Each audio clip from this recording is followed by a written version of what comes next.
Hello नमस्कार दोस्तों, मैं वागीश आप सबका स्वागत करता हूं आपके अपने YouTube चैनल बाबा बाय वाला में। तो दोस्तों, आप लोगों को वीडियो अच्छी लगती है फिर भी आप लोग लाइक कमेंट शेयर और सब्सक्राइब नहीं करते। तो दोस्तों, आप लोग तुरंत ही सब्सक्राइब कर लें चैनल को, अपने अपने दोस्तों के पास शेयर कर दें, वो लोग भी पढ़ें और अच्छे से समझें। तो दोस्तों, हम लोग क्या पढ़ रहे हैं? क्लास 12 की बायोलॉजी चैप्टर 7। तो चैप्टर 7 में क्या था दोस्तों? विकास और जीवन की उत्पत्ति। तो दोस्तों, कल हम लोगों ने भाग 1 में पढ़ा था बेसिक चीज। बेसिक मतलब पाठ्यक्रम की कुछ भूमिकाएं और कुछ विशेष हेडिंग। तो दोस्तों, अब ज्यादा देर न करते हुए आप लोग अच्छे अच्छे कमेंट करिए और अच्छे अच्छे जो है लोगों के पास शेयर करिए। तो दोस्तों, अब ज्यादा लेट ना करते हुए अब वीडियो को हम शुरू करते हैं। और आप लोगों का आज काफी ज्यादा हद तक चैप्टर थोड़ा सा बड़ा है, तो इसको हम बहुत ही जल्द समाप्त करेंगे और अगला चैप्टर एक चैप्टर ले आएंगे। तो भाग 2 में दोस्तों हम लोग क्या पढ़ने वाले हैं? कल हम लोग जाने कि जैव विकास क्या होता है, जैव विकास के प्रमाण क्या होता है। तो जैव विकास के आंतरिक रूप में 6 भाग बांटे गए हैं। तो जैव विकास के अंतर्गत 6 मुख्य भाग हैं प्रमाण के। तो दोस्तों, उसको 6 भागों को भी हम एक एक दो दो जो है पैराग्राफ के हिसाब से समझ लेते हैं कि क्या होता है प्रमाण। तो प्रमाण के बारे में तो हम लोग कल जाने थे, तो आज हम जानेंगे जैव विकास के प्रमाण के अंतर्गत 6 भागों को। ठीक है दोस्तों, तो आइए पहला नंबर जानते हैं। पहला नंबर क्या है? तो पहला नंबर है तुलनात्मक आकारी व शारीर रचना के प्रमाण। तो दोस्तों, आप लोगों को तो समझ में आ रहा होगा कि क्या बोल रहा है। तुलनात्मक आकारी व शरीर संरचना के प्रमाण। तो दोस्तों, आइए जानते हैं इसके। जंतुओं में शारीरिक रचना 2 प्रकार से होती है, यानी जंतुओं पर दोस्तों। यहाँ पे पेड़ पौधों और कीट पतंगों की बात तो अलग है, पर यहाँ पे पेड़ पौधों आदि सजीवों की बात नहीं, निर्जीवों की बात हो रही है। वो निर्जीव नहीं, सजीवों की बात हो रही है दोस्तों। तो यहाँ पे हम लोग क्या बात कर रहे हैं? जंतुओं के शरीर रचना 2 प्रकार से होती है। पहले नंबर समजात अंग। समजात अंग को जानते हैं दोस्तों, या तुलनात्मक आकारी व शारीरिक रचना के प्रमाण प्रायः 2 भागों में बांटे गए हैं, समजात और समवृत्ति अंग। तो समजात अंग पहले जानते हैं। जंतुओं के शरीर अंग जिनकी संरचना समान होती है किंतु इनके कार्य अलग अलग होते हैं। मतलब इनके कार्य अलग अलग होते हैं दोस्तों। इनकी संरचना जो है समान, मतलब एक जैसे ही हूबहू रहती है, पर इनके कार्य अलग अलग रहते हैं। जैसे यह हाथ है, ये हाथ का कार्य कुछ और है। युद्ध में आप ये देखेंगे यही हाथ पहले जाएगा और ये हाथ बाद में जाएगा। तो दोस्तों, मेरा कहने का मतलब यह है कि समान रचना, जिनकी समान रचना होती है किंतु उनके कार्य अलग अलग होते हैं, उसे हम क्या कहते हैं? समजात अंग कहते हैं। तो आइए समजात अंग के उदाहरण भी जान लेते हैं। मनुष्य के हाथ, चमगादड़ के पंख और घोड़े की अगली टांग की रचना समान होती है किंतु कार्य अलग अलग होते हैं। मतलब रचना हूबहू रहती है, जैसे ये बना और ये बना, ये एक जैसे ही रहेंगे, पर इनका दोनों का काम अलग अलग रहेगा दोस्तों।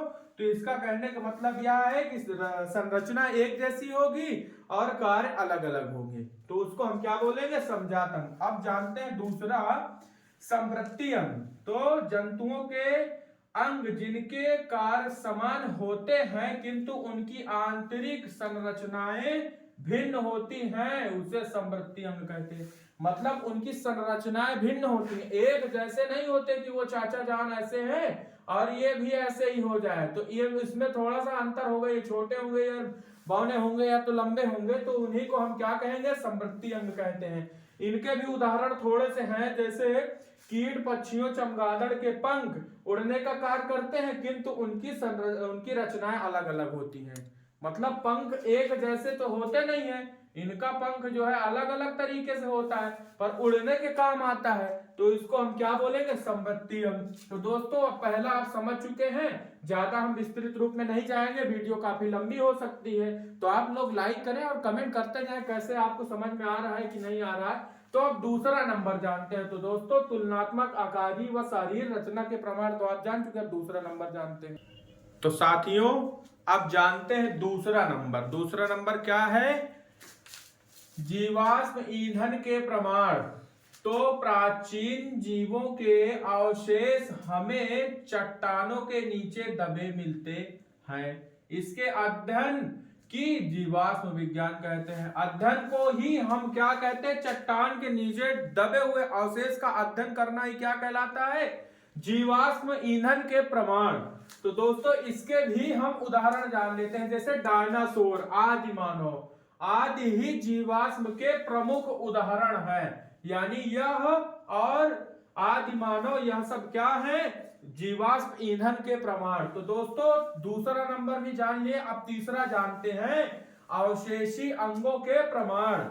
ऐसे अंग जो पहले कार्य किया करते थे परंतु अब केवल अवशेष के रूप में वह अवशेषी अंग कहलाते हैं, वो रह गए हैं। मतलब कि पहले वह अवशेष का कार्य करते थे और इस टाइम वह बेरोजगार यानी कोई कार्य नहीं कर रहे हैं, मतलब उनका कोई कार्य ही नहीं है, वह क्या कहलाता है? अवशेषी अंग कहलाता है। तो अवशेषी अंग को जानते हैं, अवशेषी अंगों का जैव विकास में महत्वपूर्ण प्रमाण। मतलब यह अवशेषी अंग जो है वो प्रमाण दे रहा है। अवशेषी अंग जैव विकास में महत्वपूर्ण प्रमाण क्या है? प्रमाण पहला ए नंबर जानते हैं, कृमि रूपी परिशेषिका यह शाकाहारी जीवों में होती है। इनके द्वारा सेलुलोज का पाचन होता है, परंतु मनुष्य के पूर्वज शाकाहारी